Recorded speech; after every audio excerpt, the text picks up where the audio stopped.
e o relâmpago. Eu vou te mostrar agora, com responsabilidade, a leitura profética bíblica contextualizada do que aconteceu nessa última semana no Brasil, com profundidade e temor. Nicolas, um jovem, líder, pequeno, de estatura como Davi, mas ousado na fé como Moisés, saiu de Paracatu, preste atenção, rumo a Brasília a pé. E aqui já começa a leitura profética. 7 dias caminhando. Nas escrituras, 7 não é decoração. 7 é medida de obra completa, é um ciclo com sentido fechado, o número da obra de Deus. Quando algo está sendo concluído e marcado no tempo, o próprio ponto de partida dele carrega um selo na sua trajetória. Ele saiu de Paracatu. Pará significa rio. Catu, rio bom, rio limpo, puro. Como um rio que foi lavando o pecado do povo no trajeto marcado por muita chuva. Água no começo, água no meio, água insistindo. Como se o caminho inteiro dissesse que não é só deslocamento, é purificação. Porque água, na linguagem bíblica, separa, lava, limpa, revela a intenção. Água revela se aquilo é só empolgação ou se é consagração. E durante o trajeto, o céu falou com nuvens, trovões e relâmpagos. E a Bíblia não trata isso como folclore. A Bíblia trata isso como seriedade. No Sinai, quando Deus firmou aliança com o povo, ele disse a Moisés: vá ao povo e consagre-o hoje e amanhã. E eles deverão lavar as suas roupas, como todo mundo ficou molhado na caminhada do Nicolas. E o texto sela um ambiente de aliança de governo, em Êxodo 19:16. Houve trovões e relâmpagos e uma nuvem pesada sobre o monte, e o som de um chofar muito forte na renovação de aliança. Presta atenção, nuvem espessa não é cenário, é cobertura. Relâmpago na Bíblia não é enfeite, é sinal. Chofar não é música, é uma convocação. Isso é o céu marcando. Há uma aliança em jogo. E aliança exige uma coisa que muita gente no Brasil perdeu, é temor, ordem e responsabilidade. E tem mais um detalhe profético. Nessa mesma semana, o povo judeu estava lendo em todas as sinagogas e casas de judeus do mundo a porção da Paraxá, de quando Deus dá ordem a Moisés e conduz a saída do seu povo do Egito. A Bíblia tem esses encontros de tempo, quando o céu marca uma estação e não é só um evento, é uma agenda, uma repetição de ciclos. E agora veio o detalhe que muda o peso de tudo. Ele caminhou sozinho, começou sozinho, mas foram se unindo dezenas, centenas e virou milhares. E no padrão bíblico, quando Deus está trabalhando um tempo, ele não marca pessoas. Ele começa com um líder e reúne multidões. E o teste do alto não foi se era um movimento bonito. O teste é se foi euforia ou direção. Porque euforia não sustenta mais de 200 quilômetros a pé. Direção sustenta, como sustentou ele até o fim com aquele povo. Isso é disciplina, intenção, entrega de um líder que ouve a direção do céu. E multidão em movimento revela que algo no invisível tocou o visível. E aqui entra o tempo. Esses mesmos dias da caminhada de Nicolas, essas mesmas semanas, convertidas do calendário gregoriano para o calendário hebraico, caíram no mês de Shevat, no mês 11.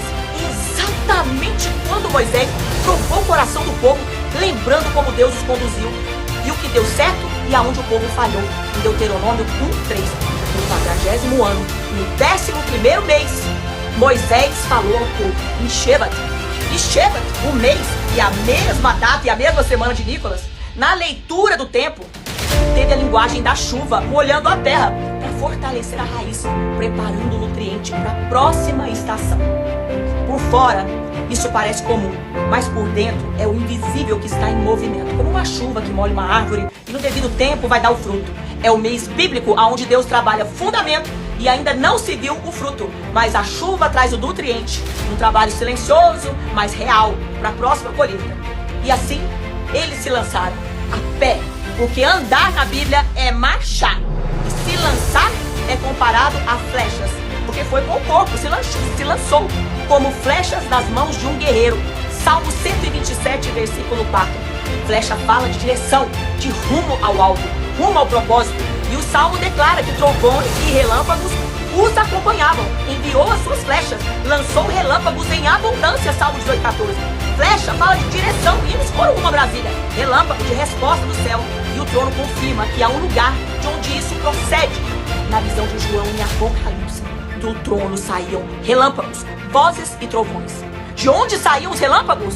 do trono viu João em Apocalipse. E aqui eu vou ser bem firme, porque tem muita heresia na internet. Porque tem hora que precisa. Tem gente vendo relâmpago e falando qualquer besteira, qualquer ruído profético. Mas isso é só especulação. Discernimento não é sentimento. Tem texto, tem contexto, tem padrão bíblico. E em Apocalipse, relâmpagos são trono de Deus, sessão, governo em ação. E antes que vocês confundam tudo e falem, mas é demônio, Jesus ensinou que viu Satanás caindo do céu como um relâmpago. Não era um relâmpago. Repara que é como. Relâmpago é comparação de velocidade no texto de Jesus. Mas em Apocalipse, João não deixou dúvida. Explica de onde vem e quem envia. Do trono saem relâmpagos, vozes e trovões, viu? Vem do trono. Trono é governo, autoridade. E o fundamento disso está aqui em Salmo 19:1. Os céus proclamam a glória de Deus. Os céus testemunham com chuva que purifica. De Paracatu, rios limpos que lavaram. No ciclo perfeito de 7 dias, o relâmpago é a assinatura da aliança renovada, como foi com Moisés, na semana da Paraxá, que rememora Faraó dizendo, e ouvindo de Moisés, deixa meu povo sair, ouviram pragas do Egito. Bom, sobre o faraó do Brasil, parece que ele não entendeu o recado ainda não. Mas a gente entendeu aqui. E a assinatura da renovação da aliança com Deus foi mostrada por meio de um relâmpago. Então a pergunta certa que você deve fazer não é o que relâmpago significa para a minha curiosidade, mas o que essa assinatura exige de nós. A mesma coisa que Deus pediu ao povo com Moisés. Santidade, direção, alinhamento, responsabilidade. Deus se manifestará, Brasil. E temos que nos posicionarmos. Agora, Nicolas, missão dada, missão cumprida, Nicolas. Em amor e temor, eu te digo, como foi dito aos heróis da fé. Não carregue mais o que já foi entregue ao trono. Descanse. Entrega ao povo agora a nova aliança que Deus te deu. Que Deus fez e que você ajude ele a sustentar a ordem. Porque a Shekinah vai repousar onde há temor. Você teve temor, governo interior e coração quebrantado. E deixa o fruto agora falar por você o que Deus assinou. E que em breve o mar vermelho possa se abrir diante de todos nós.